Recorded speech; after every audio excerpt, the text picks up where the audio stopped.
Let us discuss about Ervacycline today. Ervacycline, which is also called TP434, which is a novel fully synthetic fluorocycline belonging to the tetracycline class, which has broad spectrum of activity against aerobic and anaerobic, gram-positive and gram-negative pathogens.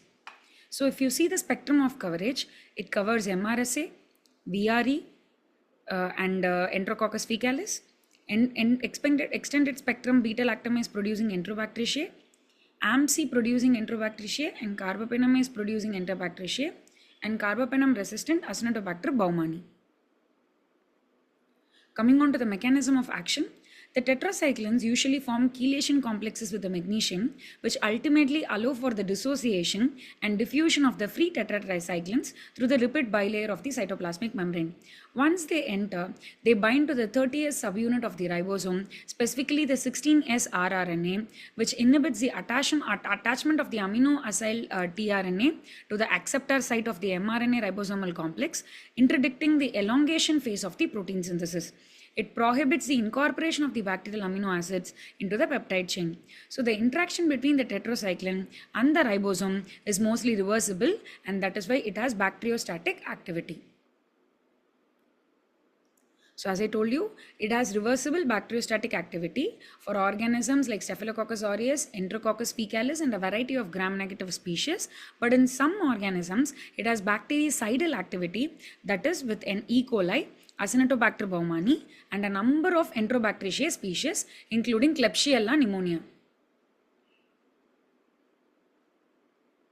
Coming on to pharmacokinetics and dynamics, Ervacycline has a T-half of 14.8 to 26 hours. This indicates that this is the time taken for the plasma concentration of the Ervacycline to decrease by half. So the half-life of 14.8 to 26 hours suggests that a relatively longer duration of action, allowing for dosing every 12 or 24th hourly, depending upon the regimen. So the approved doses, FDA approved doses, 1 mg per kg, q 12th hourly. Coming on to protein binding. The protein binding is around 79.55% to 97.3%. This represents that the percentage of the drug that binds to the plasma proteins, here it is a high plasma protein binding drug, which implies only a small fraction of the drug is free and pharmacologically active, but it also prolongs the drug's presence in the body. Okay, then the Cmax, that is the maximum concentration. Here 2.125 milligram per liter on day 1, which is the peak plasma concentration attained after the first dose.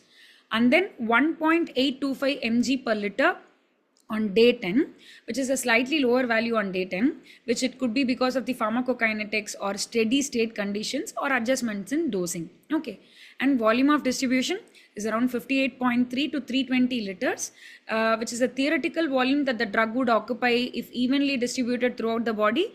A wide range indicates that significant distribution into the tissues, consistent with Ervacycline's ability to target infections in multiple compartments.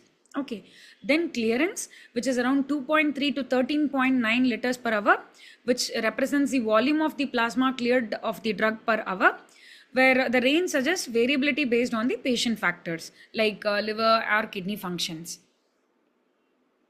Coming on to dynamics, once administered, the drug concentrations are seen higher in the respiratory tract followed by the heart, and in the abdomen, the concentrations are highest in the biliary tract followed by the liver, spleen, and pancreas. So spectrum, we briefly saw the spectrum initially. So again, it acts against the bacteria with major antibiotic resistant mechanisms with the tetracycline, which harbors the ribosomal protection proteins or TET specific efflux proteins. Here TET means tetracycline. So it acts on gram-positive bacteria including Staphylococcus aureus and MRSA, and Streptococcus aeruginosus group, gram-negative bacteria such as E. coli, Klebsiella pneumonia, including those expressing ESBL, and anaerobic bacteria, including Clostridioides perfringens. So this is a table: gram-positive, Staphylococcus aureus, Streptococcus aeruginosus, Enterococcus faecalis, Enterococcus faecium. Gram-negative, it acts on Citrobacter frundi, Enterobacter cloaceae, E. coli, Klebsiella oxytoca. Anaerobic bacteria, gram-positive, Clostridioides perfringens. Gram-negative, It acts on bacteroides group, parabacteroides group. Coming on to resistance mechanisms for ervacycline, it could be because of efflux, ribosomal protection proteins, ribosome mutation, and enzymatic inactivation. So efflux, this table is for tetracycline in general. I'll come to ervacycline in the next slide. So generally the tetracycline resistant mechanisms are efflux pumps. So specific efflux pumps for tetracycline include, for gram-positive bacteria, it is called TET-K, TET-L. For gram-negative bacteria, it is called TET-A and TET-B. So this efflux pumps for tetracycline, they do not affect for tigecycline or ervacycline, though TET-A may reduce tigecycline activity slightly. Then comes ribosomal protection proteins. So they are acting on the 16S ribosomal component, right? So proteins like TET-M and TET-O protect the bacterial ribosomes from tetracycline binding. Ervacycline maintains activity against the bacteria expressing the TET-M, which typically causes resistance to other tetracyclines. That is a specialty of ervacycline. Enzymatic inactivation. TET-X enzyme inactivates the tetracyclines through modification, especially hydroxylation. Rarely found in bacteroides species, TET-X can increase the resistance significantly. Coming on to ribosomal mutations, mutations in the 16S rRNA or ribosomal protein S10 can alter the tetracycline binding, leading to resistance. Ervacycline activity can be affected by these mutations, though such cases are relatively rare. Coming on to a resistant mechanism specific for ervacycline. Ervacycline is less affected by a common TET-specific efflux pumps, but may show reduced activity with multi-drug efflux pumps like ACR-AB, TOL-C, or OQX-AB in certain gram-negative bacteria. In Staphylococcus aureus, efflux pumps such as MEP-A can slightly increase the ervacycline's MIC without crossing the clinical resistance threshold. Coming on to ribosomal binding, ervacycline can bind ribosomes modified by TET-M protein, which we saw before, which usually confers resistance to the tetracyclines. Coming on to drug interactions, ervacycline generally have low potential for drug interactions. It can interact with divalent or trivalent cations, similar to other tetracycline antibiotics. And the interaction has not been widely studied, likely because only the intravenous form of ervacycline is common in use. Metabolite profile. Ervacycline has three primary metabolites, namely C4 epimer, TP498, TP6208, TP034, which are not pharmacologically active.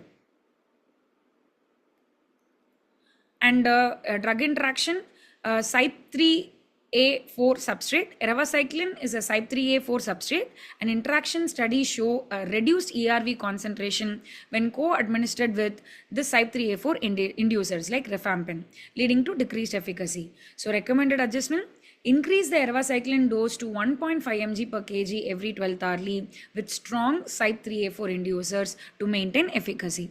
CYP3A4 inducers do not require ERV dose adjustment as they do not significantly affect its metabolism. Limited interaction with efflux and uptake transporters and impact on anticoagulant therapy. Ervacycline may enhance the effects of anticoagulants by reducing the plasma prothrombin activity, potentially requiring dose adjustments of the anticoagulants. Food interaction.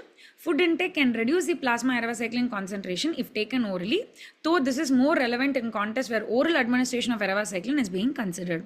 Physical compatibility for IV administration. Ervacycline is generally compatible with many IV drugs, but incompatible with some such as albumin, amiodarone, ceftaroline, meropenem, micafungin, and propofol.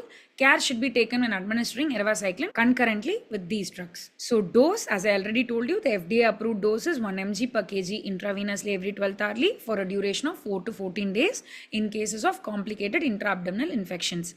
Actual body weight is used for dosing calculations, including for overweight and obese patients based on BMI analysis from the trials. Dose adjustments for hepatic impairment. Patients with severe hepatic impairment, especially child puke class C, should receive a modified dose regimen, that is 1 mg per kg every 12th hourly on first day, followed by 1 mg per kg every 24th hourly for the remaining duration. Mild to moderate hepatic impairment does not require adjustment. Co-administration with CYP3 inducers, which I already told you, the dose should be increased to 1.5 mg per kg Q12th hourly to maintain the effectiveness. Forms, usually ervacycline is available as a single dose vial containing a sterile preservative-free orange dry powder, 63.5 mg ervacycline dihydrochloride equivalent to 50 mg of ervacycline. The powder must be reconstituted with sterile water for injection and then further diluted in 0.9% sodium chloride before administration. Storage, reconstituted ervacycline can be stored refrigerated for up to 24 hours or at room temperature for up to 6 hours. Place in therapy. So ervacycline is approved by the FDA for treating complicated intra-abdominal infections in adults caused by aerobic, anaerobic, gram-positive, gram-negative pathogens, including the resistant strains like MRSA, VRE, and ESBL producing organisms. When it is compared to tigecycline, ervacycline competes with tigecycline due to its better gastrointestinal safety profile, absence of an FDA box warning for increased mortality, and higher blood levels than tigecycline. Safety in Clostridium difficile infection risk. It is associated with a lower risk of C. diff infection, making it more suitable for high-risk patients. Ervacycline can be alternative to beta-lactam and quinolone antibiotics, especially patients with allergies or intolerance to beta-lactams and fluoroquinolones. It can be a beta-lactam sparing option for patients with seizure disorders, and it helps avoid excessive use of carbapenems and quinolones. Ervacycline is valuable in limiting the emergence of carbapenemase-resistant Enterobacteriaceae by providing an alternative therapy. While only approved for complicated intra-abdominal infections as per FDA, ervacycline's pharmacokinetics and broad activity profile suggest possible use in other serious infections, especially for patients unable to use other drug classes. But what are all the challenges we have with ervacycline? It has limited activity against bacteria like Enterococcus fecalis and high cost and limited real-world data for non-FDA approved uses, highlighting the need for more research and clinical experience. Coming on to evidence. There were trials conducted for complicated intra-abdominal infections and complicated urinary tract infections. And the significant trials are, there was a phase 2 trial for complicated intra-abdominal infection, which is a randomized double-blinded multi-center trial where they compared ervacycline with ertapenem, where the primary outcome was clinical response and microbiologically available at a test of care. So test of care visit is a critical endpoint in antibiotic clinical trials. It evaluates whether the infection has been successfully treated and eradicated or not following the completion of the therapy. Okay, here the test of cure is conducted 25 to 31 days after the last dose of the antibiotic. Okay, so this timing ensures that the infection has resolved and that there is no relapse or reinfection.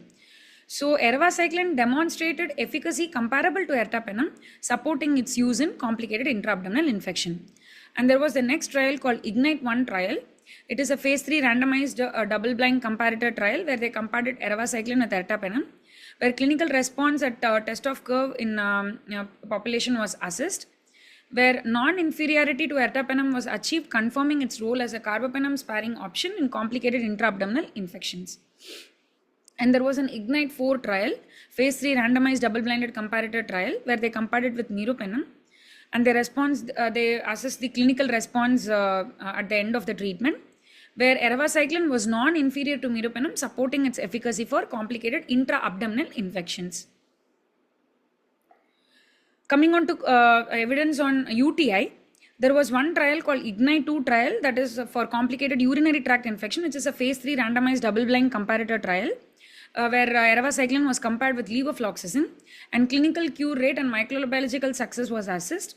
But ervacycline did not achieve non-inferiority to levofloxacin, limiting its utility in complicated UTI.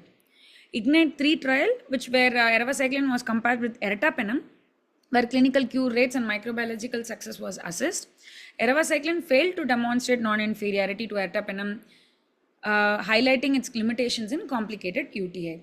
So overall, this is a gist of all the trials given as a table where you can go through when you are going through in the recorded classes.